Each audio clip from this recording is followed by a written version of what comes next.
Ji welcome back with a new chapter. आज हमारे साथ स्कॉलर्स वालों ने भी ज्वाइन किया है बड़े दिनों के बाद। Welcome back. नया चैप्टर आ रहा है, वो दिख तो रहे हैं इतने सारे, और इतने सारे एक लोग बैठे तो हैं। चलो जी, चैप्टर नंबर 19 अकाउंट्स का रेक्टिफिकेशन ऑफ एरर। एरर का मतलब होता है, मनन कहता मैं बताऊंगा, एरर्स का मतलब गलती, रेक्टिफिकेशन का मतलब ठीक करना। तो आप लोगों से अकाउंट्स बनाते हुए फोन आ जाता है। अब फोन भी यार हमारे गुरु जी का है, क्या करें। फोन भी बेकार है, मैं इसको करूंगा ना फोन पिक हो जाएगा यार। बच गया, सर माफ करना। नहीं नहीं नहीं नहीं नहीं, काम सर्वोधर्मे। रेक्टिफिकेशन ऑफ एरर, जब गलतियां हमसे हो जाएं और उसको ठीक करना, तो ये चैप्टर है। ठीक है, ये चैप्टर और कुछ नहीं है। सबसे पहले तो लिखो,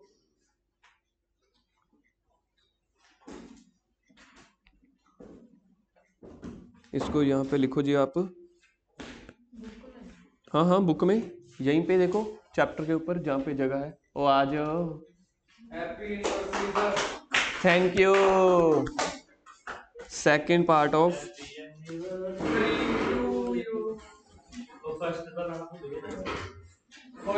सही बात है, नहीं तो ऐसा लगेगा बहुत पुराना हो गया। हाँ, तेनू ही तो मिस कर रहा सी मैं, नहीं तो देख किवें चेहरे पहले उदासी वाले सी, पत्ते वाले हुंदे फुल खिल गए। चलो जी, ये सेकंड पार्ट है जी जर्नल चैप्टर का। ये कुछ और नहीं है, ये जर्नल चैप्टर ही है।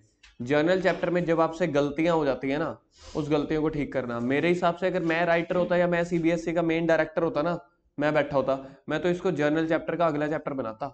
क्योंकि ये चैप्टर जर्नल एंट्रीज में जो आपने गलतियां कर दी उसको ठीक करना, उसी को बोला जाता है रेक्टिफिकेशन। हाँ जी, मैं आराम से मैं सारा कुछ दिखाऊंगा, बताऊंगा। अब देखो होता क्या है जी, जैसे अपन टेस्ट करते हैं जर्नल एंट्री का, अभी शुरू हो रहा है भाई, ये ना सोचना कि पहले हो गया, आधा मिनट भी नहीं हुए हैं अजय। ठीक है, जैसे अपन जर्नल एंट्री का टेस्ट देते हैं, तो आप लोग टेस्ट में एंट्रीज गलत कर देते हो ना, फिर उसको मैं ठीक करता हूँ कि ये यहाँ पे सेल, कई बार समझ लो किसी बंदे ने सेल रिटर्न क्रेडिट कर दी, तो फिर मैं उसको ये लिखता हूँ कि सेल रिटर्न क्रेडिट नहीं होगी, उसको डेबिट कर दो। अब किसी बंदे ने, मेरे को बताओ सेल करने की एंट्री क्या होती है, कैश सेल की entry, cash account debit to sales account ना, ये एंट्री होती है। बंदे ने पता क्या कर दी, उसने सेल को ना सेल रिटर्न मान लिया था, बाकी सेम कर दिया, बाकी सही किया, तो उसने पता क्या एंट्री कर दी होगी, कैश को तो उसने ठीक कर दिया होगा, सेल की जगह उसने गलती से क्या एज्यूम कर लिया, सेल रिटर्न, तो उसने लिख दिया सेल रिटर्न। ये थी हमारी गलत एंट्री, ये है हमारी ठीक एंट्री। अब मेरे को ना करना है रेक्टिफाई।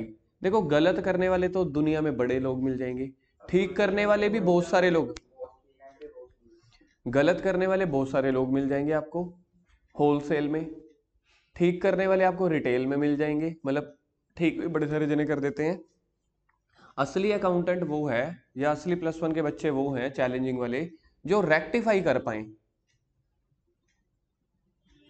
तो इस चैप्टर का नाम है रेक्टिफिकेशन ऑफ एरर। यहाँ पे आपको गलत, उसको बोल फोन रख दे, तो इधर दे दे, नवा चैप्टर शुरू हो गया मेरे भाई, फिर फोन रख दे, फिर इतने देख। Welcome with Gurkirat. तो अब हमें क्या करना है जी, हमें इन दोनों एंट्रियों को ना, हमें इन दोनों एंट्रीज को एडजस्ट करके एक रेक्टिफाई एंट्री करनी होती है। ठीक है, एक ठीक एंट्री, करेक्ट एंट्री करनी है। इसको बोलते होते हैं करेक्ट एंट्री, इसको बोलते हैं रॉन्ग एंट्री। फिर आपने इन दोनों को एडजस्ट करके इनको ठीक करना है, उसको बोलते हैं रेक्टिफाई एंट्री। ये देखो, ये रेक्टिफाई। अब मेरे को कोई बता सकता है कि मेरे को रेक्टिफाई एंट्री के लिए क्या करना पड़ेगा। यहाँ पे देखो मैंने क्या कर दी, कैश टू सेल मैंने कर दी, करना क्या था, नहीं यार मैं थोड़ा सा, हाँ अब ठीक है, सॉरी। मेरे को एंट्री करनी क्या चाहिए थी, cash account debit to sale, मैंने क्या कर दी, कैश टू सेल रिटर्न। देखो जो मैंने गलत एंट्री की है, ठीक है, अब ये लाइन सुन लेना, ये लाइन मेरे को अगले 10 दिनों में बहुत बार बोलनी पड़ेगी। जो मैंने गलत एंट्री की है, ये सेंटर वाली, इसमें भी जाने अनजाने में मेरा डेबिट तो ठीक ही हो गया ना। ध्यान से देखो, मैंने कैश को डेबिट करना था, मैंने कैश को तो डेबिट ही कर दिया। अब मेरे को बताओ, जो बंदा ठीक है मैं उसको भी ठीक कर दूं? एक मरीज गया, पेशेंट डॉक्टर के पास, उसको लेके गए उसके पिताजी, पिताजी ठीक थे, उसका बेटा मरीज था। वो स्कूल नहीं जाता था। ये कहते थे, ट्यूशन पहुंच के बोलते थे छुट्टी कर दो, छुट्टी कर दो। क्या हाल है डिम्पल और मनन, ठीक हो? तो उनके पिता, तो ये ट्यूशन में आके बोलते थे छुट्टी कर दो, छुट्टी कर दो। इनको अलग सी बीमारी थी, इनके पिताजी ठीक थे, इनके पिताजी इनको डॉक्टर के पास लेके गए। उस बंदे को, उस लड़के को, क्या हाल है मनन, ठीक है, उस लड़के को लेके गए डॉक्टर के पास। अब मेरे को बताओ, डॉक्टर इलाज पिताजी का करेगा या बेटे का? कहता है दोनों का। क्या पिताजी को भी बीमार कर देगा क्या? नहीं नहीं, पहले पहले मजाक की बातें बाद में, पहले मेरे को एक बात बताओ ना, जो बंदा ठीक है उसको तो आप और ठीक नहीं करेंगे ना। सिर्फ देखा जाए तो इलाज हमने किसका करना है? जो बीमार है। तो हमने एंट्रीज में भी उसी को ठीक करना है जो एंट्री गलत हो। अब यहाँ पे मेरे को बताओ, ठीक एंट्री में कैश ठीक है, डेबिट होना चाहिए था। और रॉन्ग एंट्री में भी कैश ठीक है ना। चाहे मेरी ये एंट्री गलत है, लेकिन जाने अनजाने में एंट्री का एक एस्पेक्ट तो ठीक है ना। डेबिट तो वही आया कैश, तो मतलब मेरा कैश से कैश। कोई है क्या वहां पे? फिर ना देखो यार, मेरे को लगता है कोई है, मैं भी देखने लग जाता हूँ। देखो फ्लो टूट गया। तो कहीं ना कहीं कैश से कैश ठीक है, तो उसको छोड़ दो। तो मेरे को रेक्टिफाई करने के लिए क्या करना पड़ेगा? देखो यहाँ पे मेरी करेक्ट एंट्री है टू सेल। ये जो मैंने अपनी एंट्री करी थी, मैं यहाँ पे टू सेल डालना भूल गया था, तो ठीक करने के लिए टू सेल डाल देते हैं, टू सेल्स। ठीक है, और यहाँ पे मैंने सेल रिटर्न को क्रेडिट कर दिया था ना सेकंड एंट्री में। देखो सेल रिटर्न को क्रेडिट किया हुआ है, जो गलत है, ऊपर क्रॉस का साइन भी डाला हुआ है। तो जब गलत को ठीक करना है तो इसके ऊपर रिवर्स कर देते होते हैं, मतलब कि सेल रिटर्न को मैं डेबिट कर दूंगा। अब आप ये थोड़ी कहोगे सर एक काम करते हैं ना, ऊपर व्हाइटनर चढ़ा देते हैं। सर एक काम करते हैं ना, वो ऐसे ऐसे ऐसे कर देते हैं। सॉफ्टवेयर में थोड़ी ना ये सिस्टम्स होते हैं आजकल। तो आप लोग जब किसी एंट्री को गलत क्रेडिट या डेबिट कर देते हो, अगर आप उसको ठीक करना चाहते हो तो उसकी रिवर्स एंट्री कर दो, उसको उल्टा कर दो। तो यहाँ पे मैं सेल रिटर्न को डेबिट कर दूंगा, sale return account debit to sales. देखना ये एंट्री किसको समझ में आई? आ गई? तो ये होती है जी रेक्टिफिकेशन ऑफ एरर। एक एग्जांपल मैंने दी अभी, पहले मैं थोड़े से कॉन्सेप्ट सिखाऊंगा, उसके बाद ये वाले क्वेश्चंस फिर से आएंगे। तो इस चैप्टर में ना हमें ऐसे 3 कॉलम बनाने पड़ेंगे। सबसे पहले रॉन्ग एंट्री या करेक्ट एंट्री, फिर रॉन्ग एंट्री, फिर रेक्टिफाई एंट्री। जो पेपर में नंबर मिलते हैं वो इसके मिलते हैं। डायरेक्ट यार तुम सोच नहीं पाओगे। अब जैसे मैं एक एंट्री बोलता हूं, देखते हैं रेक्टिफाई आप सोच पाते हो कि नहीं। ठीक है, एक एंट्री बोल रहा हूं मैं, purchase amount rupees 100 rupees posted to purchase account as ₹1000। Goods कुछ नहीं लिखा होता था। तो अब इसकी रेक्टिफाई एंट्री क्या करोगे? ये कहते हैं डायरेक्ट रेक्टिफाई कर लें। मेरे को शॉर्टकट बता रहे थे कि खाली ये वाली कर दें।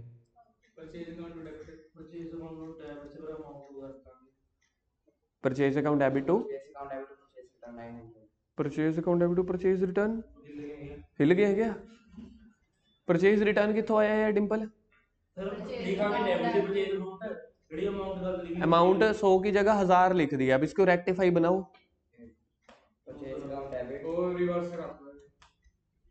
ये तो ठीक बोला, रिवर्स करेंगे, लेकिन गुरकीरत आगे भी बोल। ये कह रहे purchase account debit to cash. अब ध्यान से देखना, ठीक है। अब इसने रेक्टिफाई, इसने ना जंप मारने की कोशिश की।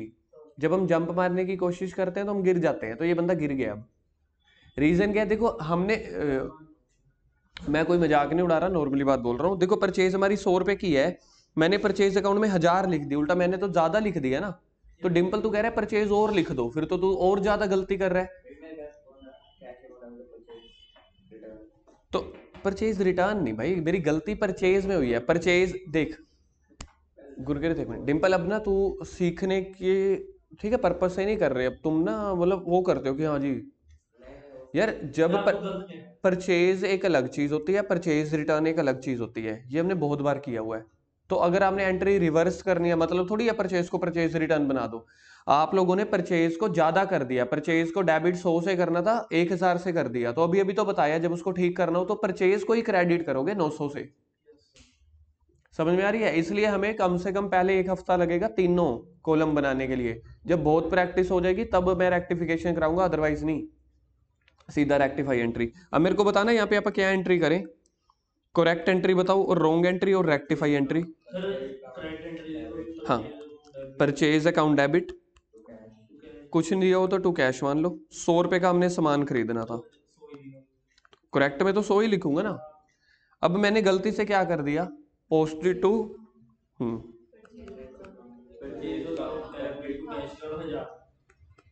वैसे यहाँ पे ना मैं थोड़ा सा गलत करवा रहा हूँ, 2-3 दिनों में ठीक करा दूंगा। तो अभी के लिए मैं जैसे आप कह रहे हो वही मानता हूँ, लेकिन यहाँ पे ना कैश में 1000 रुपये नहीं आना था।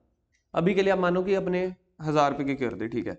अब ठीक करने के लिए मैं क्या करूँ, cash account debit to purchase entry तो ठीक है। अब आप इसको समझते हैं, मैंने परचेज को कितने का लिखना था, टिक वाले में देखो 900 एक मिनट, मैंने परचेज वाले को कितने में लिखना था, टिक वाले में देखो 100 रुपए से, मैंने कितने से लिख दिया, मैंने ज्यादा लिख दिया ना। अब इसको ठीक करने के लिए मैं परचेज रिटर्न थोड़ी खोलूंगा डिंपल, जो डेबिट है उसको क्रेडिट कर दूंगा। मेरे को 100 से लिखना था, मैंने 1000 से लिख दिया, 1000 में 100 रुपए तो ठीक ही है। तो गुरकिरत कितने से गलती हुई है, 900 से, तो 2 कर दूंगा मैं परचेज। सर 2 क्यों कर रहे हो, परचेज तो हमेशा डेबिट में आती है। मैं सिर्फ एंट्री को ठीक कर रहा हूँ, ओरिजिनल एंट्री में नहीं कर रहा। कहीं आप लोग मेरे को ये बोलो कि सर परचेज तो हमेशा डेबिट में होती है, आप परचेज को क्रेडिट में क्यों कर रहे हो। मैं परचेज की एंट्री नहीं कर रहा, मैं परचेज की रेक्टिफिकेशन कर रहा हूँ कि जो मैंने गलत कर दिया था। इसलिए 2 परचेज में कितना डाल दूंगा मैं, 900 रुपए। अब देखो कैश की करेक्ट एंट्री देखो कितने से होनी चाहिए थी, 100 रुपए से, मैंने कितने से क्रेडिट कर दिया, 1000 से। देखा जाए तो 900 से ज्यादा क्रेडिट कर दिया ना। तो जो चीज मैंने ज्यादा क्रेडिट कर दी उसको ठीक करने के लिए क्रेडिट करूं कि डेबिट करूं, डेबिट। तो cash account debit to purchase 900 रुपए। ऐसे क्वेश्चंस आएंगे। लेकिन लेवल, ये जो लेवल हम कर रहे हैं अभी, इधर देखियो, ये जो हम लेवल कर रहे हैं ये बेसिक लेवल है। पेपर में ना जर्नल एंट्रीज आएंगी ऐसे 7-8 में से 2 या 3 एंट्रीज ऐसी आएंगी जो सिंपल होंगी, 4-5 एंट्रीज थोड़ी सी ट्रिकी होंगी। तो ये बेसिक वाली है, पहले पहले अपन 2-3 क्वेश्चन बेसिक के ही करेंगे, आएंगी फिर भी 4-5 एंट्रीज तो कहीं नहीं जाती, 5-6 तो आती हैं इस क्वेश्चन में।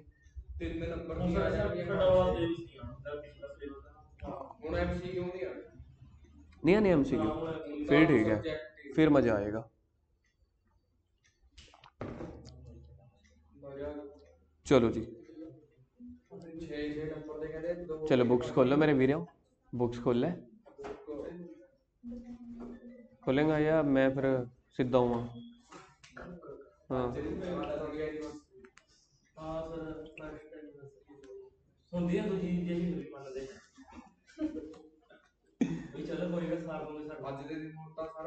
तुसी मन रहे हो, मेरे घर दे नहीं मन रहे। मेरा परसों हवन हो गया, ठीक है, पिछले हफ्ते मेरे घर कीर्तन हो गया, मम्मी ने आज फिर कीर्तन रखा। मतलब मेरे मम्मी भगत ही बहुत है। मैं घूमने का प्लान बना के बैठा सी, मम्मी ने कीर्तन रखा, चेहरे पे उदासी नहीं दिख रही।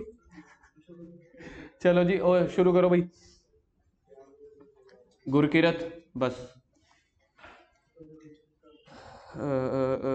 खुशलीन पढ़ना, accountant. Accountant as a human being is likely to commit mistakes while recording the transaction in the books of original entry, posting them to ledger accounts, or in preparing a trial balance itself. बस पहले तो देखो ये वाली line किसको समझ आई है, हाँ गुरकीरत समझा भाई, पहली लाइन का मतलब आया समझ, ठीक है। मेनली क्या बोला कि बुक्स ऑफ एंट्री में, ओरिजिनल एंट्री में, मतलब जर्नल में, लेजर में, जब भी आप एंट्री करते हैं तो कई बार गलती हो जाती है, कई बार जान के गलती कर देते हैं, कई बार हो सकता है हो जाए। आगे, it is It is essential to locate and rectify errors, otherwise, profit and loss account will not disclose the true profit or loss of the business, and the balance sheet will not present a true and fair view of financial. करो जी, underline करो, P&L account will not disclose the true profit और loss, और नीचे underline करो balance sheet will not present a true and fair view of financial position. देखो P&L में क्या चीज ट्रू डिस्क्लोज नहीं होगी, पढ़ना, प्रॉफिट एंड लॉस, और बैलेंस शीट में पढ़ो फाइनेंशियल पोजीशन। फाइनेंशियल पोजीशन के नीचे लिखो assets and liabilities. Financial position को आप क्या बोल देते हैं इकट्ठा करके, एसेट्स एंड लाइबिलिटीज। बुक, ठीक है जी, ये पता चल गया। क्योंकि अगर हमसे गलतियां हो गई तो P&L में ट्रू प्रॉफिट नहीं पता चलेगा आपको, बैलेंस शीट में ट्रू फाइनेंशियल पोजीशन नहीं पता चलेगी। आगे, errors should never be corrected bye over writing और इरेजिंग, यही चीज मैंने अभी आपको बताई है। टिम्पल आगे कर यार चेयर, अब तुम डिस्ट्रैक्ट करोगे यार। पढ़ आगे। कहता क्या हो गया, कहाँ तक पहुंच गया, पता लग गया। एरर यार बीच ना बोल, पढ़ आगे। Errors should never be corrected by overwriting or erasing because it reduces the authenticity of accounting record. जैसे अभी मैंने आपको बताया था ना कि सॉफ्टवेयर में चाहे आप डायरी पे कर रहे हो चाहे अकाउंटिंग बुक्स में कर रहे हो, वहां पे ये थोड़ी किया जाता है कि कटिंग करके या इरेजिंग करके अपन ने कर दी। यहाँ पे जब भी अपन ने किसी एंट्री हमारी गलत हो जाए उसको ठीक करना हो तो उसकी रिवर्स एंट्री करनी पड़ती है। Method of rectification depend upon the stage on which errors are rectified. वो देखना पड़ेगा कहाँ की स्टेज तक गलती हुई है। स्टेज मतलब कि जर्नल तक पता चल गया कि लेजर तक के ट्रायल बैलेंस तक। If an error is located in the books of original entry, original entry के ऊपर लिखो जर्नल, ओरिजिनल एंट्री के ऊपर लिखो journal before posting to ledger. It may be corrected by neatly crossing the wrong figure in a single line and writing correct figure, ठीक है। Similarly if a wrong figure has been posted to correct ledger account, चलो जी इसको भी छोड़ दो। If however an error is located after some time it should be corrected by passing a suitable journal entry called rectification. इसको bracket में डालो और इसको स्टार डालो।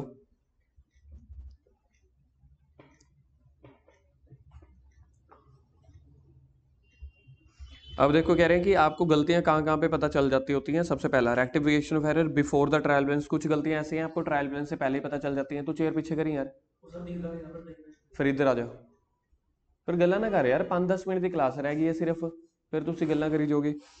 Rectification before the trial balance, उससे पहले में गलतियां पता चल जाती हैं। सेकंड पढ़ो, प्रिया पढ़ना सेकंड पढ़ो। Rectification of errors after the preparation of trial balance but before the preparation of तो final दूसरी गलती accounts. कब आपको पता चल रही है, ट्रायल बैलेंस तो बन गया उसके बाद, लेकिन फाइनेंशियल स्टेटमेंट या फाइनल अकाउंट से पहले, मतलब P&L और बैलेंस शीट बनने के बाद। Next Rectification of errors after the preparation of final accounts or in the next accounting. मतलब यहाँ पे तो आप लोगों के +1 में अच्छे नंबर नहीं आए, ओ हो +2 में आपको पता लगा ओ यार +1 में काश पढ़ लेते, ओ +1 में हमें ये चैप्टर नहीं आया था, ओ +1 में मैं पेपर में ये गलती कराया था। मतलब अब तो नैया डूब गई है ना। तो एक ट्रायल बैलेंस से पहले, दूसरा ट्रायल बैलेंस के बाद फाइनेंशियल स्टेटमेंट से पहले, तीसरा फाइनेंशियल स्टेटमेंट के भी बाद या फिर अगले साल। Rectification of error before the trial balance. अब देखो जी ये वाला अभी अभी आप लोगों को ताजा करवाया था कुछ दिन पहले। कौन सी एरर होती है, error number 1, errors which do not affect the trial balance. याद है किया था ये ट्रायल बैलेंस वाले चैप्टर में कि कुछ ऐसी गलतियां होती हैं जो ट्रायल बैलेंस को अफेक्ट ही नहीं करती। जैसे समझ लो ओमिशन वाली एंट्री, आपने कोई एंट्री रिकॉर्ड ही नहीं करी, cash account debit to sale, तो आपने कैश को डेबिट भी नहीं किया, सेल को क्रेडिट भी नहीं किया, तो लास्ट में ट्रायल बैलेंस का टोटल तो बराबर आ ही जाएगा ना, लेकिन अमाउंट गलत है। वो जहां पे आना चाहिए था 80,000, 80,000 की जगह आया क्या है 70,000। चाहे वो 70,000 और 70,000 मैच कर रहा होगा ट्रायल बैलेंस में, लेकिन वो ठीक थोड़ी है। लेकिन यहाँ पे ये नहीं कह रहे कि ठीक गलत क्या है, कहते हैं कौन सी गलतियां होती हैं। कुछ गलतियां ऐसी होती हैं जो ट्रायल बैलेंस को अफेक्ट करती हैं, कुछ गलतियां ऐसी होती हैं जो ट्रायल बैलेंस को अफेक्ट नहीं करती। तो पहले वाला था डज नॉट इफेक्ट, सेकंड वाला था which affect in the trial balance, यानी कि वन साइडेड एरर। किसी को ट्रायल बैलेंस का फॉर्मेट याद है क्या होता था? नेम ऑफ अकाउंट्स इधर हो गया डेबिट, इधर हो गया क्रेडिट, ठीक है। अब जैसे cash account debit to sales, पहले मैं यहाँ पे वैसे ही टोटल बना लेता हूँ। टोटल आया हुआ है समझ लो 80,000, यहाँ पे भी आया हुआ था 80,000। एक एंट्री हमने करनी थी cash account debit to sale 10,000 से, मैंने की ही नहीं, तो ना मैंने यहाँ पे कैश में लिखा उसके बाद ट्रायल बैलेंस में, ना मैंने यहाँ पे सेल में लिखा, क्योंकि कैश मेरा डेबिट में आता है, सेल मेरी क्रेडिट में आती है, मैंने लिखा ही नहीं। फिर भी तो टोटल 80,000 बराबर ही आ रहा है ना। तो ये ऐसी गलती है तो ये मिस्टेक एरर, लेकिन ये ट्रायल बैलेंस को इफेक्ट नहीं कर रही। अब दूसरी एंट्री सीखो, मैंने करनी थी कैश टू सेल्स, मैंने कैश में लिख दिया 80,000, सेल में मैं लिखना भूल गया। अब ट्रायल बैलेंस में मैं क्या करूंगा, यहाँ पे लिखूंगा कैश 80,000, क्योंकि कैश के सामने तो 80,000 मैंने लिख दिया ना। देखो सेल के सामने मैं ऐसे डैश डाल दूंगा 0, क्यों? क्योंकि मैंने सेल के सामने अमाउंट ही नहीं डाली। क्या इस क्वेश्चन में ट्रायल बैलेंस का टोटल बराबर होगा? देखना सॉरी यहाँ पे 10,000 पे आना चाहिए था ना, 10,000 की सेल, यहाँ पे टोटल कितना बन जाएगा यहाँ पे। तो ये ऐसी गलती है जो आपके ट्रायल, जो मिस्टेक भी है और ट्रायल बैलेंस को अफेक्ट भी कर रही है।